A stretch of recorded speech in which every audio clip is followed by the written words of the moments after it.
The words slipped from his mouth in flawless French, carrying that aristocratic accent only those educated in absurdly expensive boarding schools could seamlessly mimic. Victor Vance III did not even need to raise his voice to command the room. His presence alone seemed to occupy every inch of the Celine Emporium, the absolute most exclusive luxury boutique on Fifth Avenue in New York City, where a single silk scarf cost significantly more than the monthly rent of a working-class family. The air itself seemed to part for him, as if the oxygen acknowledged his vast generational wealth. The cruel words floated through the heavily perfumed air of the shop, mingling toxically with the rich scent of fine Italian leather and imported cedarwood. His companions, three imposing men wearing custom-tailored suits and heavy watches that gleamed like small fortunes, chuckled with practiced discretion. It was that highly controlled laughter of men who knew they stood safely on the winning side of global inequality. A degrading laugh that Penelope Preston had endured hundreds of times before, yet it never stung any less in her chest. Penelope felt the atmosphere grow incredibly heavy, as if simply breathing had suddenly become a luxury she could no longer afford. She had only stepped into the grand boutique to check her work schedule for the following week, dressed in faded denim jeans and a simple cotton blouse. Her dark hair was tied back casually after spending the entire afternoon at the Mount Sinai Hospital, sitting faithfully beside her ailing grandmother. Penelope had not expected to cross paths with him, or anyone else for that matter, on her precious day off. She merely wanted to slip in unnoticed, grab the printed roster, and retreat to the subway station, heading back to her gritty reality in the South Bronx, far away from the synthetic glamour of the store where she labored but would never truly belong. The boutique's lighting was meticulously calculated to make the fabrics shimmer like precious jewels, with endless mirrors creating the grand illusion of a much larger space. It was a perfect visual metaphor for the elite clientele who frequented the establishment. Everything was about pristine appearances, polished reflections, and elegant deceptions, but Victor's degrading words reached her ears like a quiet, stinging physical blow. He loudly told his wealthy friends to ignore the poorly dressed woman, stating she clearly did not belong in such an elevated environment. The other sales associates, Penelope's own daily colleagues, quickly averted their eyes in cowardly silence. Some pretended to be deeply engrossed in folding cashmere sweaters that were already perfectly aligned, while others vigorously inspected price tags they had memorized many months ago. Madame Celine, the 50-year-old French manager with a perpetual scowl, pursed her lips tightly. Nobody dared to say a single word. Nobody stepped forward to defend the young woman.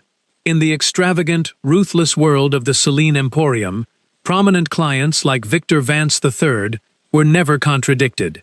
They were simply obeyed without question. Penelope tightened her grip on the frayed strap of her worn canvas tote bag, a beloved bag that had once belonged to her late mother, featuring tearing corners and a cheap zipper that constantly jammed.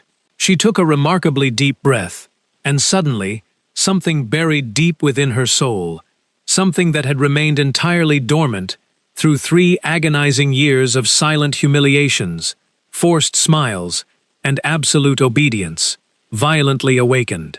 It was not a rational, calculated business decision. It was a visceral, overpowering human urge. It was the distinct, echoing memory of her grandmother's voice, reminding her that human dignity could never be bartered or sold.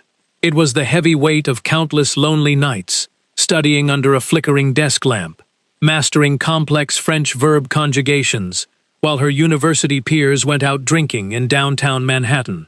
The suffocating, toxic weight of 3 years of total invisibility had finally become far too unbearable to carry. She marched straight toward the center of the showroom floor, where Victor Vance stood, acting like a modern-day emperor in his pristine designer suit. His dark hair was slicked back with a styling gel that likely cost more than Penelope's entire monthly grocery budget, and his cold eyes scanned the room as if evaluating properties to aggressively purchase. He did not even notice her bravely approaching him. He was far too preoccupied with selecting a silk tie priced at $3,000 loudly chuckling at his own derogatory remark about how women of a certain lower economic class constantly needed harsh reminders of their proper place in society. His handmade Italian leather shoes shone brilliantly under the bright halogen lights. Everything about his demeanor screamed of unearned generational wealth, effortless privilege, and unquestioned authority. And then Penelope spoke directly to him in French, utilizing a Parisian accent so impeccably refined that even Madame Céline snapped her head up in sheer disbelief, her eyes wide, as if witnessing an apparition. Penelope firmly told him that he was severely mistaken, that she worked there, and unlike him, she did not need to humiliate innocent others to feel important. Her beautiful voice rang out clear, resolute, and completely devoid of any tremble. Every single syllable was articulated with the surgical precision of someone who had spent grueling years mastering not just the vocabulary, but the deep cultural nuances woven into the language. The silence that instantly followed her bold declaration was absolute and incredibly heavy. It was not just an ordinary pause in casual conversation, but the specific, terrifying kind of silence that descends when the impossible occurs, when the unspoken rules of society shatter in plain view of everyone. It genuinely felt as though time itself had completely frozen in place, waiting breathlessly to see what catastrophic event would happen next. Victor turned around agonizingly slowly, his handsome face shifting from mild surprise to utter bewilderment, and finally settling into what looked like barely contained explosive fury. His wealthy companions abruptly stopped their arrogant laughing. One German businessman actually dropped his crystal champagne flute in pure shock. The delicate glass shattered against the imported marble floor with an incredibly sharp crack that echoed like a loud gunshot. Madame Céline dropped the heavy inventory clipboard she had been nervously holding.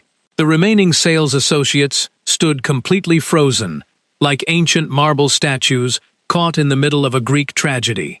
Penelope held Victor's piercing, furious gaze, without blinking once, without lowering her chin in submission, and without silently begging for forgiveness for her mere existence.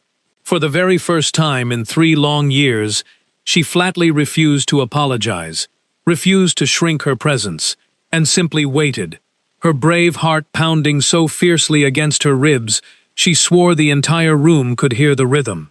She could physically feel the hot blood rushing through her ears and a deep flush of heat rising up her neck. Yet her facial expression remained a beautiful mask of pure serenity. Victor opened his mouth to deliver a crushing retort, but absolutely no sound emerged, because for the very first time in his exceptionally privileged life, he simply did not know what to say.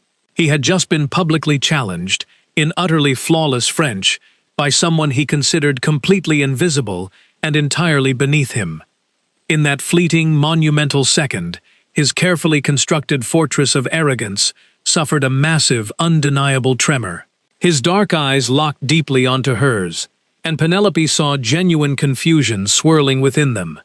He was so profoundly accustomed to people bowing down to his immense wealth, to people eagerly accepting his cruel words as unquestionable law, that her sudden defiance completely short-circuited his brain.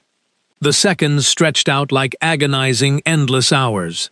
The late afternoon sun cast a brilliant golden hue over Fifth Avenue, painting the massive skyscrapers of Manhattan as if they were majestic, modern castles from an old European fairy tale.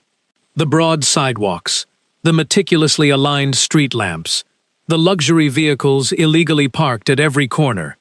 Everything radiated immense power and suffocating exclusivity. It was a completely parallel universe, separated by just a few miles of dark subway tracks from Penelope's harsh reality.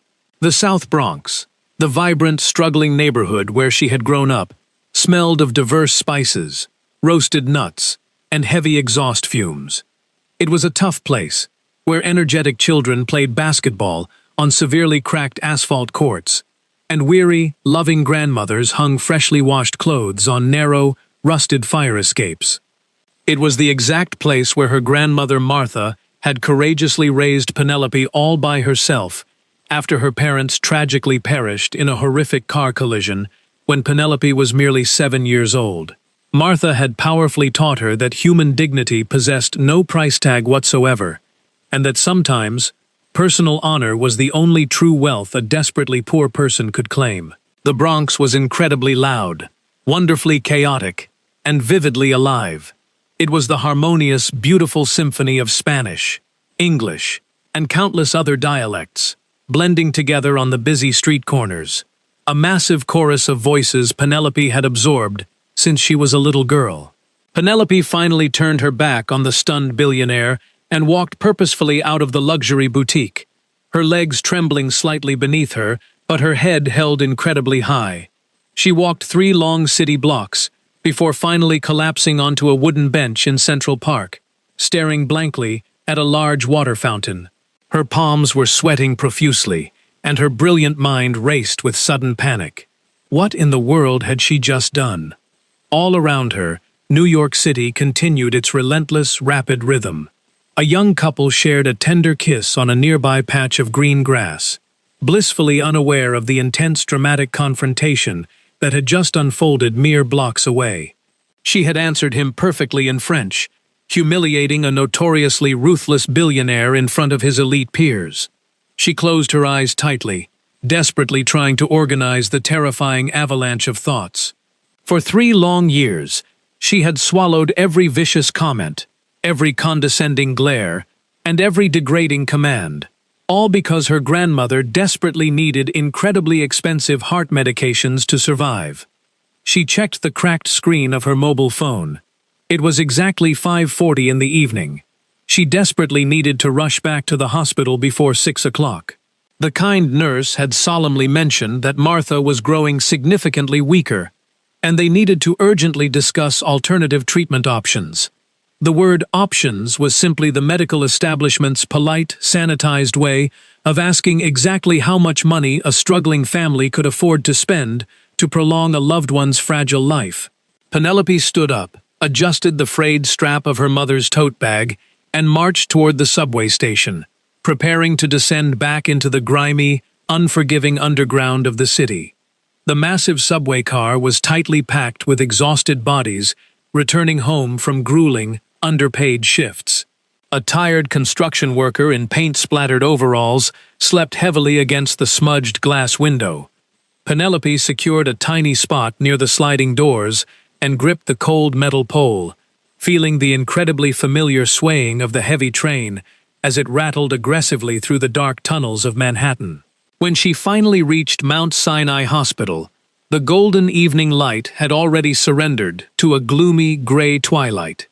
The highly sterile corridors smelled strongly of harsh chemical disinfectants, and that specific brand of quiet despair that only families waiting in intensive care wards truly comprehend. The bright fluorescent lights buzzed overhead with a maddening, relentless consistency. Penelope walked quickly to room 407, knocked softly on the heavy wooden door, and stepped quietly inside.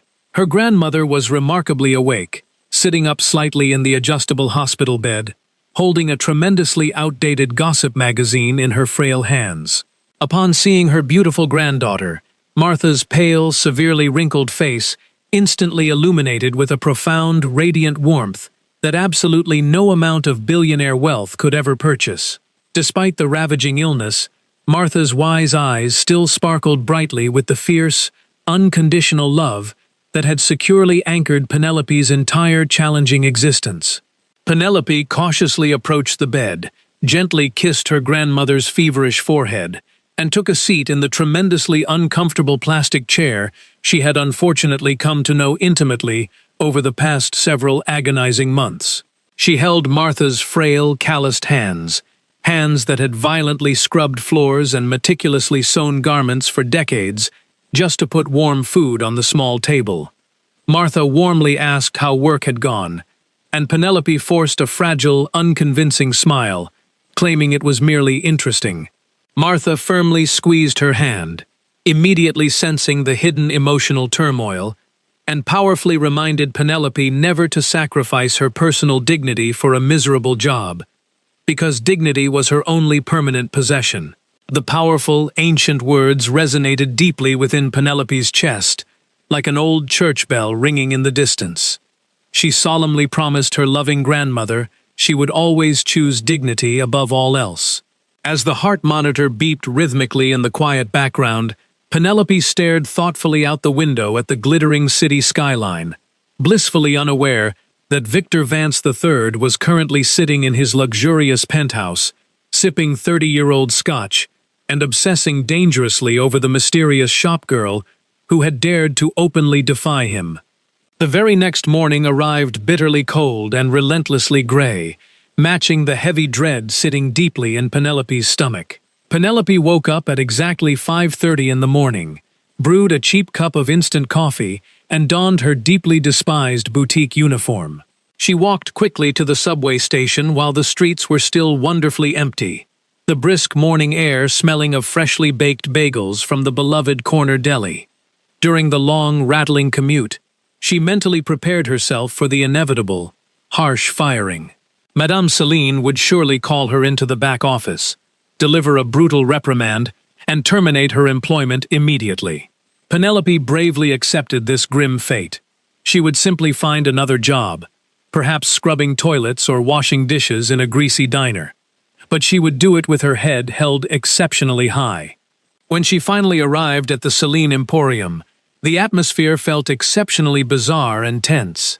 The other sales associates looked at her remarkably differently today.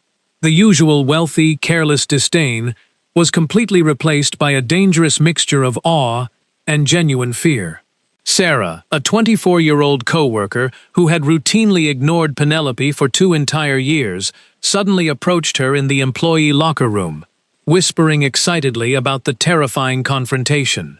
Sarah explained the terrifying extent of Victor's immense power, noting that his family essentially owned half the commercial real estate in the city, and that he was incredibly famous for utterly destroying anyone who crossed his path.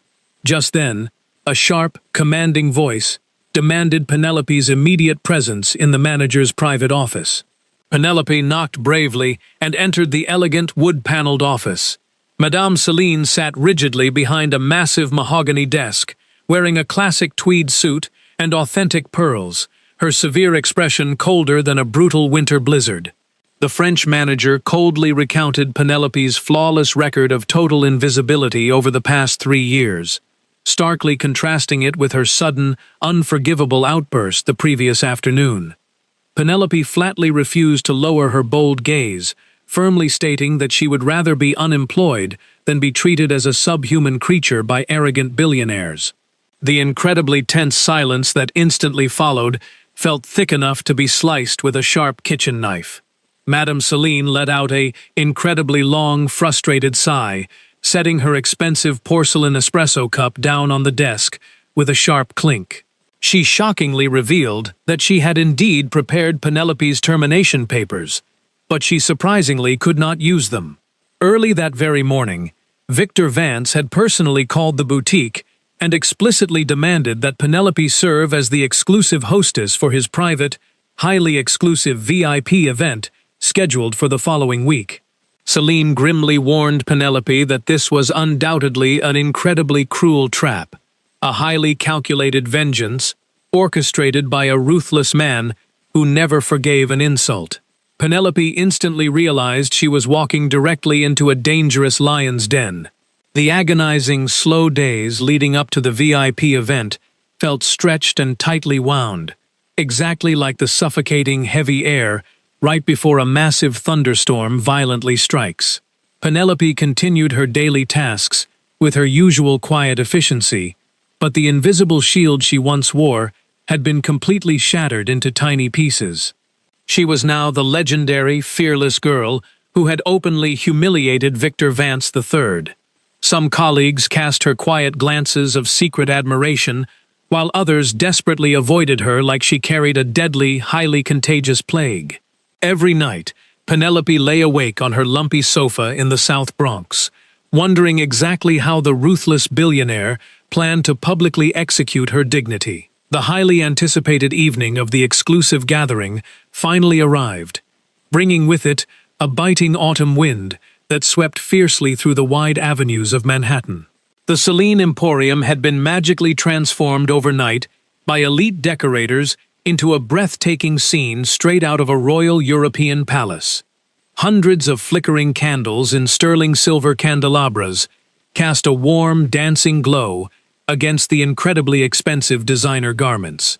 Long tables draped in pure Italian silk held towering displays of imported caviar and authentic crystal flutes waiting to be filled with vintage champagne. The entire room smelled heavily of exotic white roses and unimaginable, deeply entrenched generational wealth. Right at 7 o'clock in the evening, the incredibly powerful guests began flooding through the heavy glass doors. There were ruthless Wall Street executives, influential international diplomats, and wealthy socialites, dripping in massive diamonds that could easily fund a small, developing nation. Penelope glided gracefully between the elegant tables, wearing a slightly more formal version of her black uniform, her face a perfect mask of absolute professionalism. She poured expensive champagne with steady hands, carefully ignoring the hushed, arrogant whispers of the elite crowd. Exactly at 8 o'clock, Victor Vance III made his grand, theatrical entrance, arriving deliberately late to ensure all eyes were locked entirely upon him. He wore a gorgeous charcoal bespoke suit, crafted by a master tailor in London, his dark hair flawlessly styled. Flanking him were 5 deeply intimidating international businessmen from various corners of the globe. Victor's predatory, cold gaze immediately locked onto Penelope across the crowded room. He strolled toward her with the incredibly slow, measured steps of a highly confident hunter approaching a cornered rabbit. His smile was razor-sharp and utterly devoid of any genuine human warmth. He greeted her with a smooth voice like velvet wrapped around a steel blade, and immediately turned to his powerful associates, beginning his meticulously planned psychological torture in fluent, rapid-fire German. In perfect German, Victor loudly mocked her to his wealthy friends, hoping she was slightly more competent than she looked, while expressing deep, arrogant doubt that she could comprehend a single syllable they were speaking. The wealthy men instantly erupted into cruel, mocking laughter. Penelope understood every single word perfectly, yet she did not flinch or react. She simply offered them the heavy silver tray of champagne with a calm, highly pleasant smile. Frustrated by her unbreakable stoicism, Victor swiftly switched to flawless Italian, loudly declaring to the group that it would be highly entertaining to watch this poor, uneducated girl pretend to be something greater than a mere servant. The agonizing hour dragged on as Victor ruthlessly deployed his massive linguistic arsenal. He viciously insulted her physical appearance in Italian, deeply questioned her basic intelligence in German, and aggressively mocked her poverty in Mandarin Chinese, desperately trying to crack her serene facade. He desperately wanted tears, fiery anger, or any tiny sign of weakness to justify utterly destroying her in front of New York's most powerful elite circle. But Penelope remained an unmovable, towering fortress. She served the sparkling wine without spilling a single drop, moving with a profound grace that infuriated the arrogant billionaire even more. And then, at exactly 9 o'clock, the entire dynamic of the room dramatically shifted. The heavy glass doors opened to reveal a highly distinguished Japanese gentleman in his 60s, exuding an aura of quiet, formidable authority. It was Mr. Takahashi Haruto, the legendary chief executive officer of a massive global technology conglomerate based entirely in Tokyo. Madame Celine practically sprinted across the room to greet him, utilizing her most polished British English, and then her native French. But the powerful executive simply smiled politely, clearly not understanding a single word she was frantically saying. Absolute panic instantly washed over the manager's pale face. The entire boutique fell into an awkward, horrifying silence as New York's elite watched the complete communication breakdown unfold. Victor watched from the dark shadows with a deeply satisfied smirk, having deliberately invited Takahashi, without an interpreter, to orchestrate this exact moment of chaotic failure. Penelope saw the Japanese executive's genuine discomfort and made a monumental, life-altering decision. She gently placed her heavy silver tray onto a nearby glass table, smoothed down her black uniform skirt, and walked incredibly confidently across the marble floor. Stopping gracefully before the billionaire executive, she executed a perfectly measured traditional bow. Then, breaking the agonizing silence, she warmly welcomed him to the boutique and asked how she could properly assist him in absolutely flawless, native-sounding Japanese. The sheer magnitude of the silence that instantly crashed over the luxury boutique was utterly deafening. It was exactly as if a powerful, mystical spell had been cast over the 50 elite guests in the room. Wealthy investors stopped dead mid-sentence. Crystal champagne flutes hovered frozen halfway to their owners' slightly parted lips. Madame Celine's jaw literally dropped, rendering her completely speechless and totally paralyzed. Victor Vance III, who had carefully orchestrated this entire humiliating spectacle, suddenly lost all feeling in his hand. His incredibly expensive crystal glass slipped from his loose grip and shattered violently against the pristine marble floor, the sharp sound echoing like a massive thunderclap in the quiet room. Mr. Takahashi's face instantly transformed from polite confusion to absolute, radiant joy. He enthusiastically complimented her magnificent Japanese phrasing and introduced himself with incredible warmth.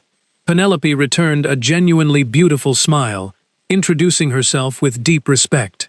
As she began seamlessly guiding the powerful executive through the boutique, explaining the intricate details of the European designer collections in perfect Tokyo dialect, the entire atmosphere of the room shifted dramatically. The very guests who had openly mocked her just moments ago now stared in unadulterated awe. Victor stood completely paralyzed, his meticulously crafted trap having exploded spectacularly right in his own arrogant face. But Penelope was far from finished. In fact, her brilliant symphony had only just begun. When one of the German investors snidely whispered in his native tongue about how shocking it was for a mere shopgirl to speak Asian languages, Penelope immediately pivoted. She addressed him directly in perfectly accented Berlin German, sincerely thanking him for the compliment and politely offering to show him their exclusive German fashion line. The wealthy man nearly choked on his expensive beverage, his eyes bulging in pure shock. Shortly after, a highly snobbish Italian countess nervously inquired about a specific Milanese designer whose work was notoriously hard to find. Penelope effortlessly transitioned into fluid, melodic Italian, passionately detailing the vast historical influence of the Renaissance on the specific fabric stitching. The Countess stared at her, exactly as if witnessing a divine miracle. When two Chinese venture capitalists began quietly debating the retail prices in Mandarin, assuming absolute privacy, Penelope gracefully intervened in their own language, politely explaining the boutique's strict pricing policies with such incredible elegance that the two powerful men were stunned into absolute silence. She then smoothly assisted a British diplomat in Oxford English and conversed rapidly with Madame Celine in Parisian French, showcasing a vast intellect that towered over everyone present. 7 distinct, incredibly complex languages. She wielded them all flawlessly, rapidly switching between varying dialects as naturally as drawing breath. The room was absolutely mesmerized by the performance.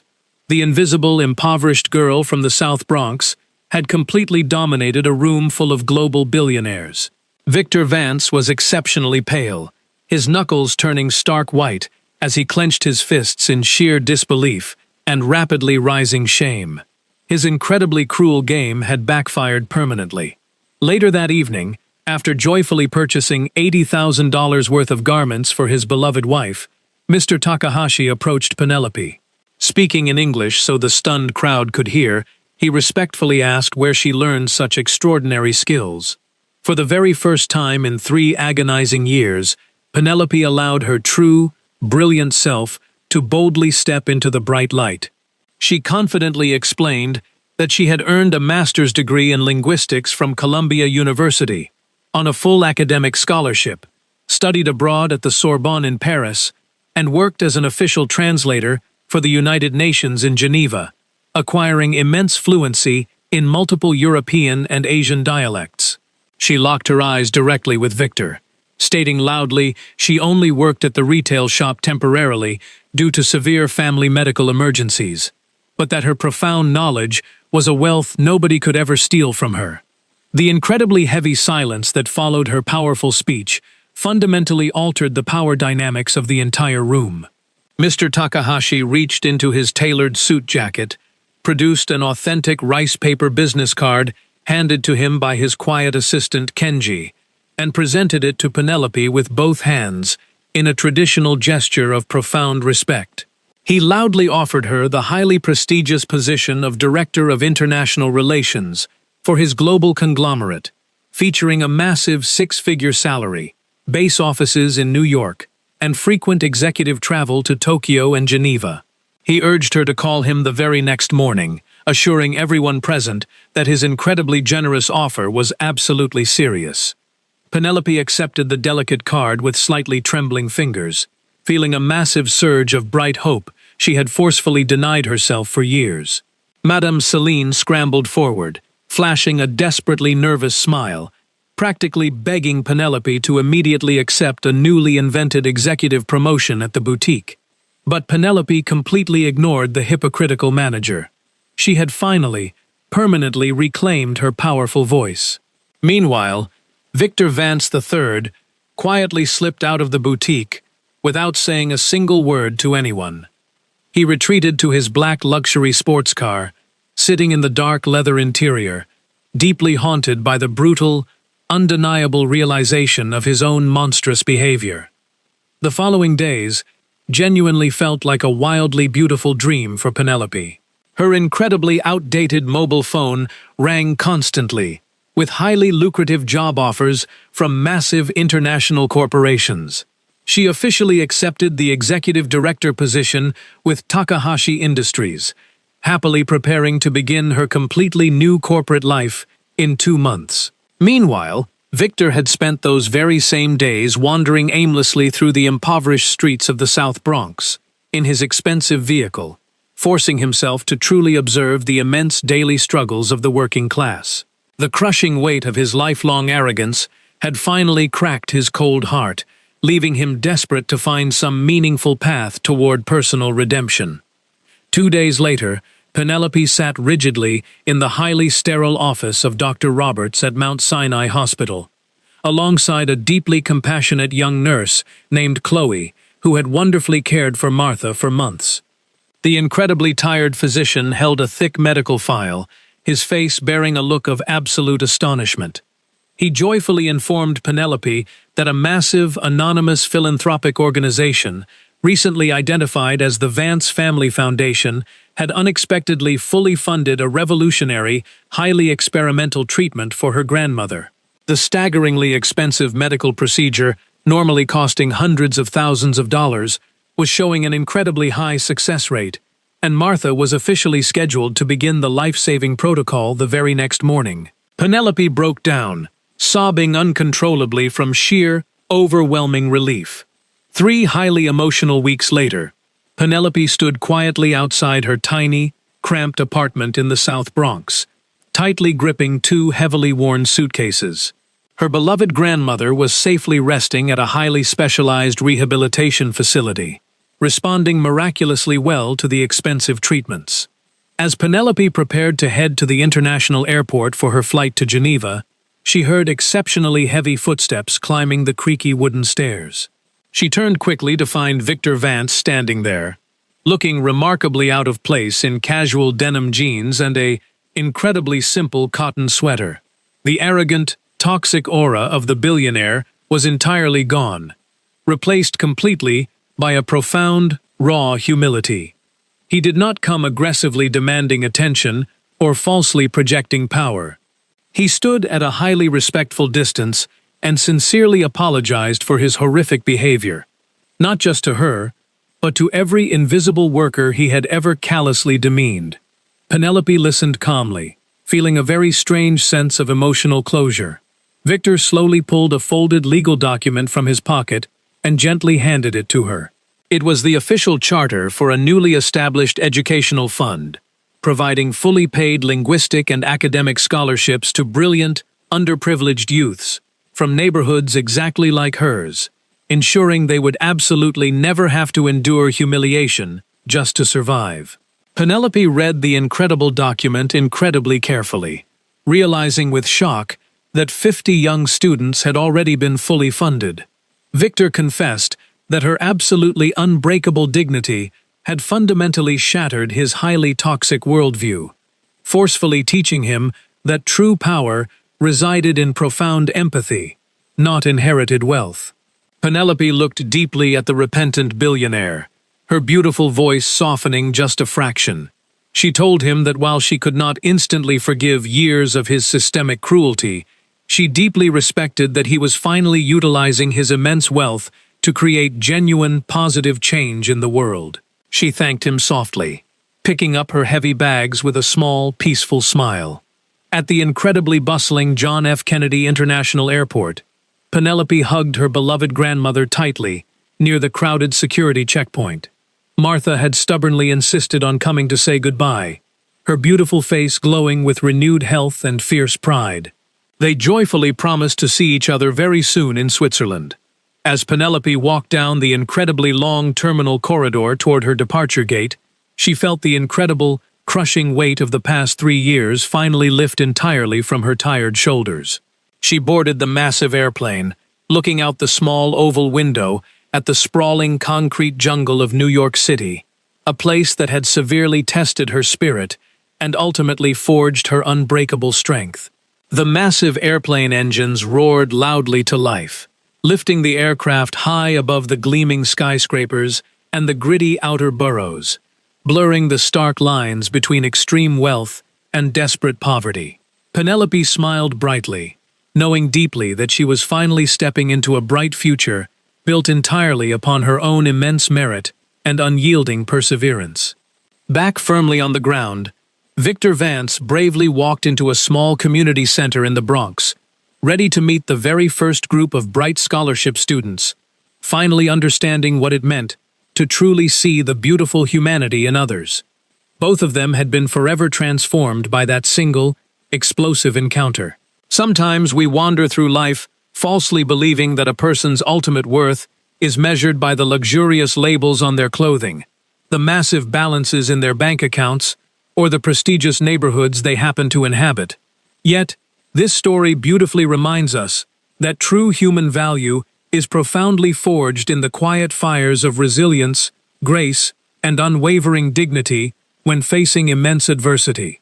Material wealth can easily purchase extravagant luxury, powerful influence, and superficial obedience. But it can absolutely never buy the profound respect earned through a noble character and a genuinely compassionate heart. We are surrounded daily by incredibly talented, silently struggling individuals, carrying magnificent, untold stories beneath their modest work uniforms. The quiet shop assistant or the tired janitor might possess a brilliant mind and a heart of pure gold.